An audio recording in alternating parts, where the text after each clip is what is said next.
सरकारले एउटा कर्मचारी निकाल्यो अरे, ठुलो घाटा परेछ, कसैलाई छाती पिटिकन रोएका छन्। एउटा कर्मचारीलाई कारबाही गर्यो अरे सरकारले। त्यसको विधि अर्को होला नि, पार्लियामेन्ट बन्द गरेका छ। प्रधानमन्त्रीले आएर जवाफ दिनु पर्यो। जवाफ दिइसक्यो, प्रधानमन्त्रीले दिइसक्यो, सिद्धियो नि त। अब कहाँ पार्लियामेन्टमा जवाफ दिनु, त्यो थाहा पाइएन। एउटा हटायो, अर्को नियुक्त गर्यो, सिद्धियो।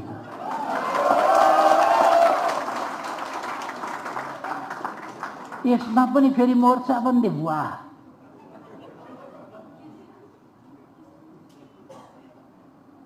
को भन्नुहुन्छ उहाँहरूले, त्यो कर्मचारी के भनेर चलाउनु हुन्छ, त्यसै चलिदिने कर्मचारी राख्नुपर्ने,